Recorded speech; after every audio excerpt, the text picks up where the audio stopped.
उत्तर प्रदेश के पशुधन के संरक्षण और संवर्धन का एक नए अध्याय की शुरुआत है। 520 मोबाइल वेटनरी वैन आज के बाद से उत्तर प्रदेश के विभिन्न जनपदों में जाकर के 1962 टोल फ्री नंबर पर कॉल करके इन सेवाओं को प्राप्त कर सकता है। अक्सर क्या होता था, हम लोग देखते थे कि कोई जानवर बीमार है, कोई गोवंश बीमार है, कोई भैंस बीमार है, कोई बकरी बीमार है, समय पे डॉक्टर नहीं पहुंच पाते थे, समय पे सूचना नहीं दे पाते थे। वेटनरी चिकित्सकों की कमी के कारण अक्सर ये समस्या देखने को मिलती थी। दूसरा, कहीं पे कोई एक्सीडेंट किसी गोवंश का हो गया,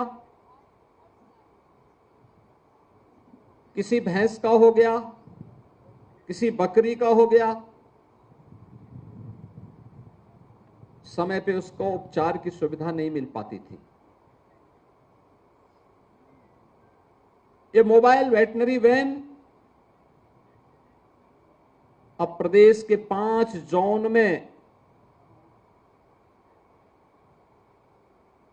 वहां पर कमांड एंड कंट्रोल सेंटर के माध्यम से संचालित होंगी।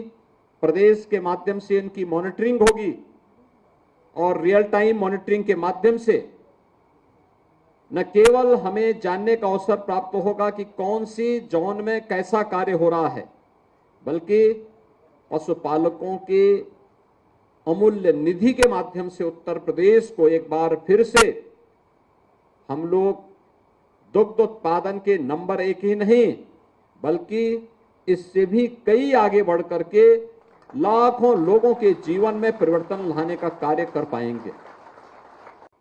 आदरणीय प्रधानमंत्री जी ने उत्तर प्रदेश के अंदर गोवर्धन योजना की शुरुआत भी करवाई।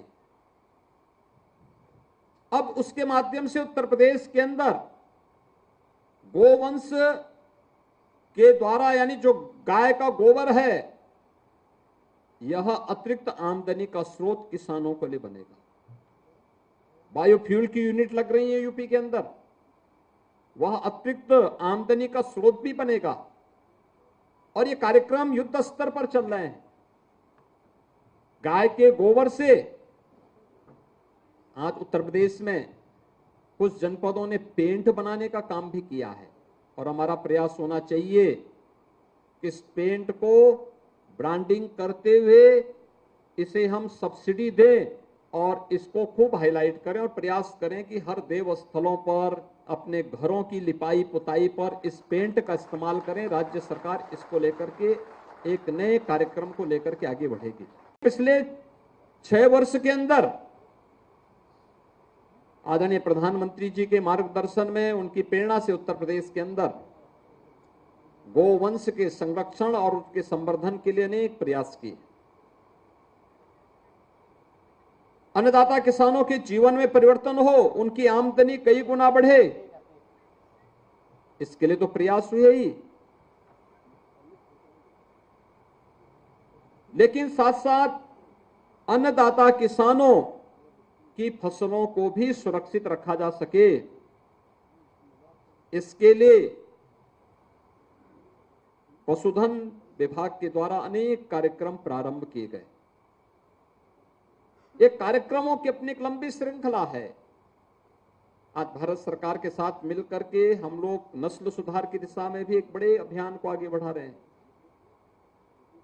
निराश्रित गोवंश के संरक्षण के लिए 6600 से अधिक निराश्रित गौआश्रय स्थल स्थापित किए गए हैं और मुझे बताते हुए प्रसन्नता है कि प्रदेश के अंदर कुल 12 लाख निराश्रित गोवंश हैं और उनमें से 11 लाख के संरक्षण की जिम्मेदारी अकेले प्रदेश सरकार उठा रही है, जिसमें प्रति गोवंश 900 रुपये महीने देने का कार्य हम लोग करते हैं। 3 प्रकार की योजनाएं उसमें हमारी चल रही हैं। पहली योजना जो सरकार के द्वारा संचालित निराश्रित गो आश्रय स्थलों में, जहां पर लगभग 10 लाख के आसपास गोवंश को रख करके उनकी सेवा, उनकी सुरक्षा, उनके संरक्षण और उनके संवर्धन के लिए सरकार कार्य कर रही है। इसमें प्रदेश के हमारे वेटनरी डॉक्टर्स का, राजस्व विभाग के कार्मिकों का, जिला प्रशासन का, ग्राम पंचायतों का और नगर निकायों का भी एक बड़ा योगदान उसमें मिलता है। दूसरा कार्यक्रम है जो मुख्यमंत्री सहभागिता योजना। कोई भी किसान अपने घर में 4 गोवंश रख सकता है। निराश्रित गौआश्रय स्थल से लेगा तो हम उसे 900 रुपये प्रति गोवंश प्रति माह उपलब्ध करवाएंगे। हर महीने उनका भौतिक सत्यापन होगा और भौतिक सत्यापन के बाद धनराशि डीबीटी के माध्यम से किसान के खाते में जाएगा। तीसरी योजना जो इसमें हम लोगों ने संचालित की है वह है कुपोषित परिवारों के लिए ब्याई हुई गाय उपलब्ध करवाना। निराश्रित गो आश्रय स्थल से बड़े पैमाने पर कुपोषित बच्चे या माताएं जिन परिवारों में हैं उन्हें भी ये उपलब्ध करवाने का कार्य हुआ। कुल 11 लाख निराश्रित गोवंश को इस प्रकार से संरक्षण करने का कार्य राज्य सरकार के द्वारा चलाया गया।